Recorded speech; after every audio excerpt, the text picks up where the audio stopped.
अखिया से नींद चैन दिल से उड़ाब है पवनवा के भेंट सपनवा में आब है कातिल नयदा पे दीवाना बनाब है पवनवा के भेंट सपनवा में आब है अखिया से नींद चैन दिल से उड़ाब है पवनवा के भेंट सपनवा में आब है।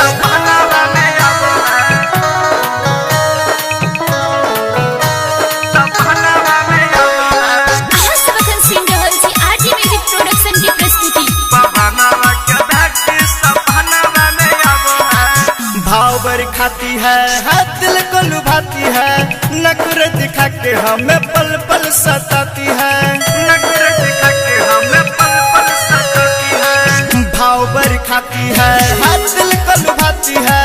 नखरे दिखा के हमें पल पल सताती है पल पल सताती है हंसी मुस्का के करे जाकू काबो है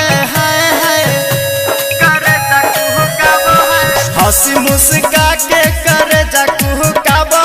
पवनवा के भेंट सपनवा में आब है अखिया से नींद चैन दिल से उड़ाब है पवनवा के भेंट सपनवा में आब है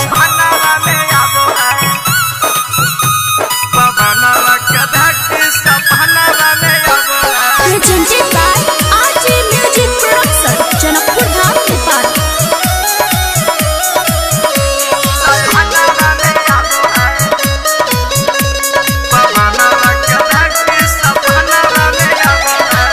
चलती है चाल जैसी चलती हिरनिया नक के नथुनिया भुला दिया दुनिया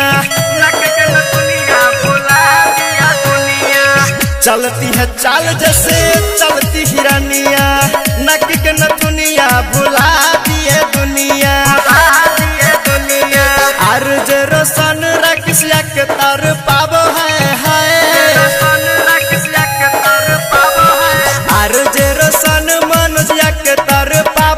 पवनवा के भेंट सपनवा में आब है अखिया से नींद चैन दिल से उड़ाब है पवनवा के भेंट सपनवा में आब है। Presented by RJ music production Janakpur Dham Nepal. Mobile number 98 12 19 67 81।